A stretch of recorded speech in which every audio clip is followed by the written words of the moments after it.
Petrol ಮತ್ತು diesel ಬೆಲೆಯನ್ನು ಲೀಟರ್ಗೆ 3 ರೂಪಾಯಿ ಹೆಚ್ಚಿಸಿರುವ ಕೇಂದ್ರ ಸರ್ಕಾರದ ನಿರ್ಧಾರ ಜನವಿರೋಧಿ ತೀರ್ಮಾನವಾಗಿದೆ ಎಂದು ಮುಖ್ಯಮಂತ್ರಿ ಸಿದ್ದರಾಮಯ್ಯ ಟೀಕಿಸಿ, ಪೆಟ್ರೋಲ್ ಮತ್ತು ಡೀಸೆಲ್ ಬೆಲೆ ಲೀಟರ್ಗೆ 3 ರೂಪಾಯಿ ಏರಿಸಿರುವ ಮೂಲಕ ಮೋದಿ ಸರ್ಕಾರ ತನ್ನ ವೈಫಲ್ಯಗಳ ಭಾರವನ್ನು ಜನರ ಮೇಲೆ ಹಾಕುತ್ತಿದೆ. ಕೇಂದ್ರ ಸರ್ಕಾರದ ವಿಫಲ ವಿದೇಶಾಂಗ ನೀತಿಯಿಂದಾಗಿ ಆರ್ಥಿಕ ನಿರ್ವಹಣೆ ದುರ್ಬಲವಾಗಿದೆ ಮತ್ತು ಬೆಲೆ ಏರಿಕೆಯ ಹೊರೆ ಜನರು ಅನುಭವಿಸುತ್ತಿದ್ದಾರೆ. ದೇಶದ ಆರ್ಥಿಕತೆಯನ್ನು ದುರುಪಯೋಗವಾಗಿ ನಿರ್ವಹಿಸಿ ಜನರನ್ನು ವಿಫಲಗೊಳಿಸಿರುವ ಕಾರಣ ಪ್ರಧಾನಮಂತ್ರಿ ನರೇಂದ್ರ ಮೋದಿ ತಕ್ಷಣ ರಾಜೀನಾಮೆ ನೀಡಬೇಕು ಎಂದು ಒತ್ತಾಯಿಸಿದ್ದಾರೆ. ಇನ್ನು ಪೆಟ್ರೋಲ್ ಮತ್ತು ಡೀಸೆಲ್ ಬೆಲೆ ಏರಿಸುವ ಮೂಲಕ ಮೋದಿ ಸರ್ಕಾರ ತನ್ನ ವೈಫಲ್ಯಗಳ ಭಾರವನ್ನ ಜನರ ಮೇಲೆ ಹಾಕುತ್ತಿದೆ.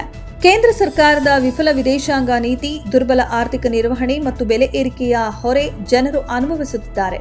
ಜನರನ್ನ ರಕ್ಷಿಸುವ ಬದಲು ಮೋದಿ ಸರ್ಕಾರ ಅವರನ್ನ ಆದಾಯ ಸಂಗ್ರಹಿಸುವ ಸಾಧನವಾಗಿ ಬಳಸುತ್ತಿದೆ ಎಂದು ಅವರು ಆರೋಪಿಸಿ, ಬೆಂಗಳೂರಿನಲ್ಲಿ ಪೆಟ್ರೋಲ್ ಬೆಲೆ ಲೀಟರ್ಗೆ 106 ರೂಪಾಯಿ ಮತ್ತು ಡೀಸೆಲ್ ಬೆಲೆ ಸುಮಾರು 94 ರೂಪಾಯಿಯಷ್ಟಿದೆ.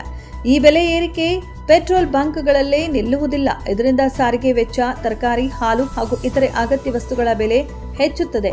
ರೈತರು, ಕಾರ್ಮಿಕರು, ಸಣ್ಣ ವ್ಯಾಪಾರಿಗಳು ಮತ್ತು ಮಧ್ಯಮ ವರ್ಗದ ಜನರು ತೀವ್ರ ಹೊಡೆತ ಅನುಭವಿಸಲಿದ್ದಾರೆ.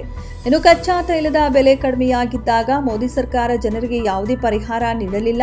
ಬೃಹತ್ ಪ್ರಮಾಣದಲ್ಲಿ ತೆರಿಗೆ ಸಂಗ್ರಹಿಸಿ ತನ್ನ ಖಜಾನೆಯನ್ನ ತುಂಬಿಕೊಂಡಿತ್ತು.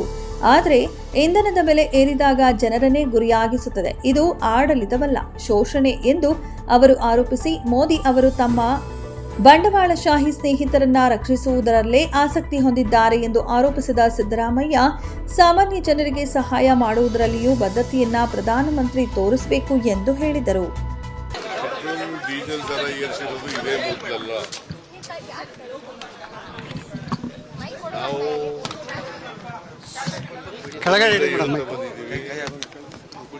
ಚುನಾವಣೆ ನಂತರ ಪೆಟ್ರೋಲ್ ಡೀಸೆಲ್ ದರ ಏರಿಸ್ತಾರೆ ಅಂತ ಹೇಳ್ಕೊ ಬಂದಿದ್ದೀವಿ.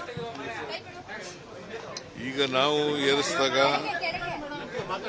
ಸ್ವಲ್ಪ ಏರಿಸಿದಾಗಲೂ ಕೂಡ ಬೇರೆ ರಾಜ್ಯಗಳಿಗಿಂತ ನಾವು ಕಡಿಮೆ ಇದ್ದೀವಿ, ಅದಕ್ಕೋಸ್ಕರ ಏರಿಸಿದ್ದೀವಿ ಅಂತಂದ್ರೂ ಕೂಡ ಬಿಜೆಪಿಯವರು ಟೀಕೆ ಮಾಡ್ತಾರೆ ನಮ್ಮ ಮೇಲೆ. ನರೇಂದ್ರ ಮೋದಿಯವರು ಅಧಿಕಾರಕ್ಕೆ ಬಂತವಿಂದ ಇಲ್ಲಿವರೆಗೆ ಅನೇಕ ಸಾರಿ ಏರಿಸಿದ್ದಾರೆ.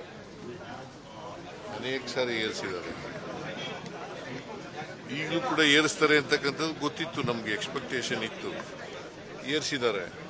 ಅಲ್ಟಿಮೇಟ್ಲಿ ಡೀಸೆಲ್ ಪೆಟ್ರೋಲ್ ದರ ಏರಿಸೋದಿದೆಯಲ್ಲ, ಇದು ಜನರ ಜೀವನದ ಮೇಲೆ ಬಹಳ ಪರಿಣಾಮ ಬೀರ್ತದೆ. ವಿಶೇಷವಾಗಿ ರೈತರು, ಕಾರ್ಮಿಕರು, ಬಡವರು, ಅವ್ರ ಮೇಲೆ ಬಹಳ, ಇವು ಬರೀ ಪೆಟ್ರೋಲ್ ಡೀಸೆಲ್ ಬಳಸೋರಿಂದಲೇ ಅಲ್ಲ.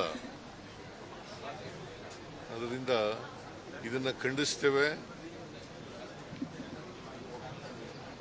ನರೇಂದ್ರ ಮೋದಿ ಅವರಿಗೆ ಈಗ ಏರಿಸಬೇಕಾದಂಥ ಅಗತ್ಯ ಇರಲಿಲ್ಲ, ಅದನ್ನು ವಾಪಸ್ ತಗೋಬೇಕು ಅಂತೇಳಿ ಒತ್ತಾಯ ಮಾಡ್ತೀವಿ.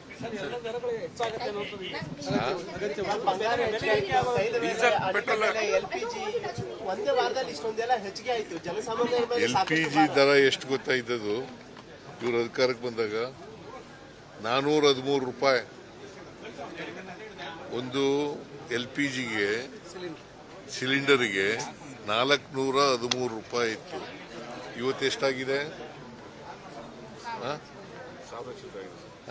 1000 ಚಿಲ್ಲರೆ ಆಗಿದೆ. ಇದರಿಂದ ಬೆಲೆ ಏರಿಕೆ, ಬೇರೆ ಪದಾರ್ಥಗಳು, ಆಹಾರ ಪದಾರ್ಥಗಳಿದ್ದಾವಲ್ಲ, ಅದ್ರ ಬೆಲೆ ಏರಿಕೆನೂ ಕೂಡ ಹೆಚ್ಚಾಗ್ತದೆ. ಈಗಾಗಲೇ ಸಿಗ್ತಾ ಇಲ್ಲ. ಇದ್ರ ಜೊತೆಗೆ ಬೆಲೆ ಏರಿಕೆ ಬರ್ಡನ್ ಆದರೆ